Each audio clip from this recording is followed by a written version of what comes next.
These are my editing apps. Nope. But for my photography, oh my god. But for my photography, Marian, I'm gonna...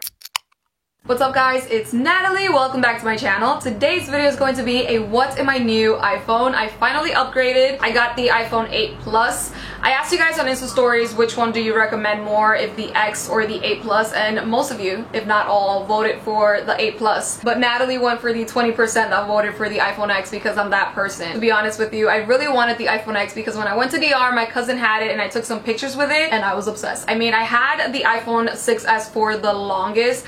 I'm the type of person that doesn't upgrade the phone just because a new one came out. Like, if my phone works properly and fine, I am not going to be wasting money on a new phone. You know? Back to the iPhone X story. I ended up getting that one, tested it out for like 2 days, and I got extremely stressed out. I know it's all getting used to. For example, it took me some time to get used to the size of this one since I've had the 6S for so long, and I felt that this would feel like an iPad. But with the X, it just has way too many new features for me, especially the fact that it doesn't have a home button.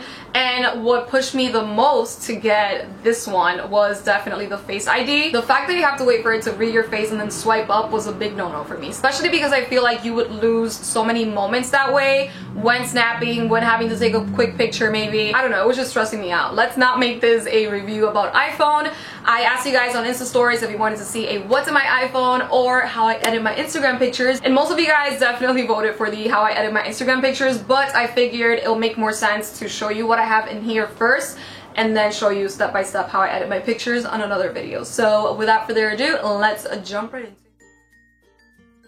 Alright, so here is the phone. I ended up getting the white one with silver, which is weird for me because I've only owned gold iPhones. Except for my first iPhone, I think the 5 was my first, and it was white. I prefer gold over silver with anything. You guys know that's one of my favorite colors. So this was a big change for me, but I hate the rose gold color because it's definitely not rose gold apple. It's peach or like a pink color. It's not rose gold. It's not like a huge difference since you do have to put a case on it, so the silver detail doesn't really show. I have a clear case. I got it from Amazon. I'll be linking it down below for you guys.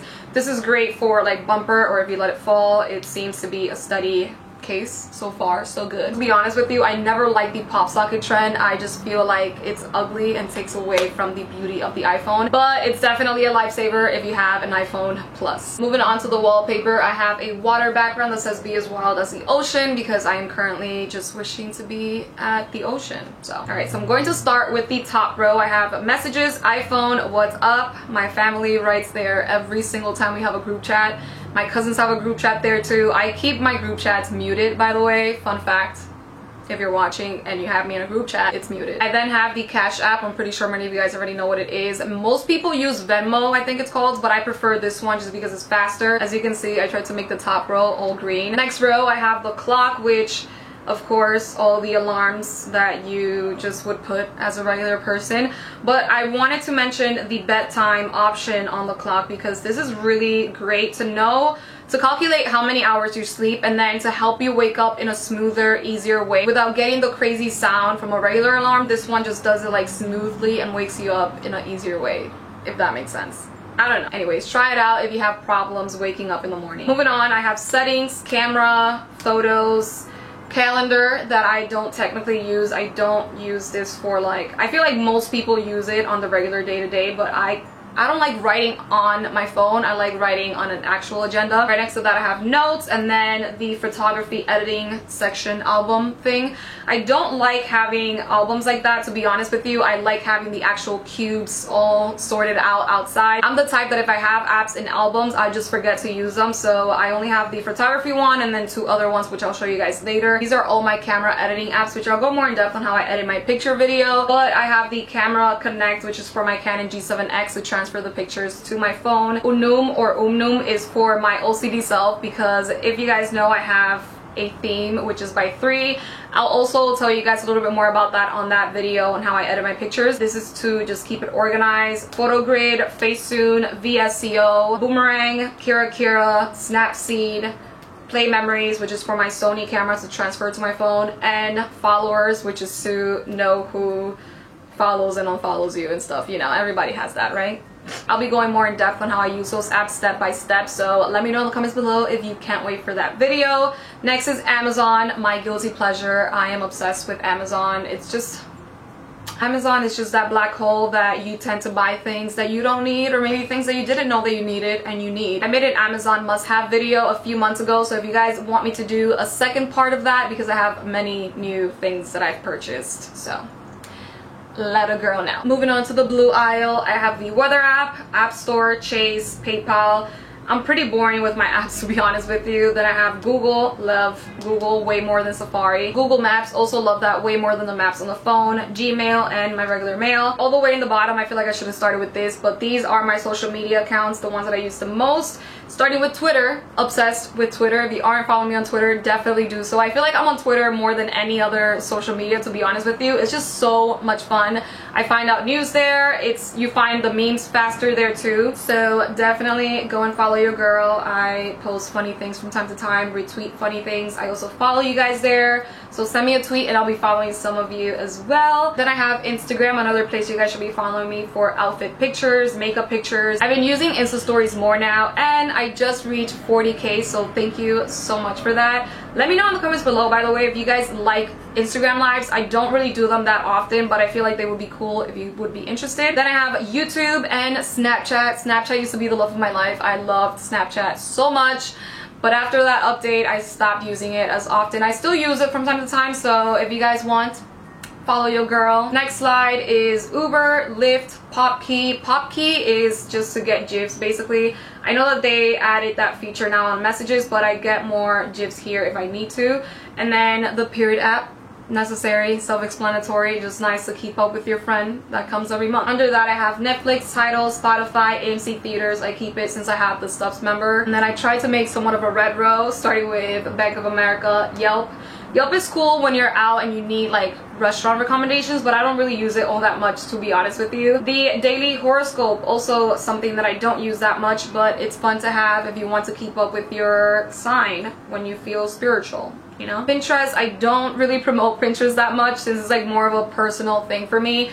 I don't have it all that organized, but I do have some boards like favorites, room ideas, Halloween ideas, DIY, and stuff like that. If you want, follow me there. Just know that it's all over the place and I don't really keep it all that organized. I also get backgrounds from here, or just inspiration in general. It's nice to have.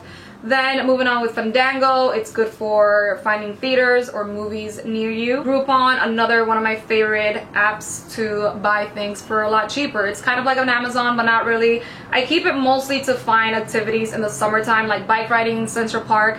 You find really good deals there. The city bus tour, rock climbing. I just like finding activities to do in the summertime for a lot cheaper there. Next to that I have music, Asana, which my management made me download. It's kind of like an online work agenda or planner to keep organized with future projects or videos that I'm working on. Then under that I have Pinkberry. I love Pinkberry, especially in the spring and summer, so I keep it for the points that they give you. And then I have 3 albums. Again, not a huge fan, but these are basically unnecessary apps that I didn't want to have displayed. Starting with games, for whenever I get bored, I have Panda Pop, 2 Dots, and Stop. I am obsessed with Stop. It's such a fun game. It just keeps you going. It's a really cool, fun game. I used to play it a lot when I was little. I have another one with the mail emoji for the USPS and UPS. Whenever they leave notices, I put them here and I can find the package there. And Poshmark, if you guys aren't following me, I do have some items listed here. So definitely go follow me and check it out. Last but not least is the Whatever album. I keep a ton of unnecessary extra crap in here. So the Compass, voice memos, contacts, Find My iPhone calculator, FaceTime. You get the point. It's just unnecessary apps. But yeah, that was pretty much it on what's in my iPhone. I hope you guys liked it and find it somewhat interesting. I honestly do not keep any extremely fun apps or crazy apps, but I thought it would be a fun video to share with you guys. So give it a thumbs up if you like it. Let me know in the comments below if you can't wait for how I edit my Instagram picture video. And if you have any specific questions or requests for that topic, leave it in the comments below so I can feature it in that video. Like for example, my theme or anything specific about pictures. Subscribe and see you next time. Bye. Back to the iPhone. Space. Gig. What am I doing? What am I doing? Hotmail, Gmail. What? Does that make sense? I'm weird. The city bus tour. Let a girl know. Let a girl know. These are all my camera editing apps, which I'll go more in depth on. These are all coño. Some unnecessary. Why can I keep recording? my life. Little, how do you call this? Like album, is that what it's called? The top row. My phone is currently dying, so I have to put it to charge. Just got a freaking message. Moving on to, wow, I feel like this is the longest intro ever to actually showing you guys what's in my freaking phone. You just need something. I feel like what else is Yelp good for? Am I dying?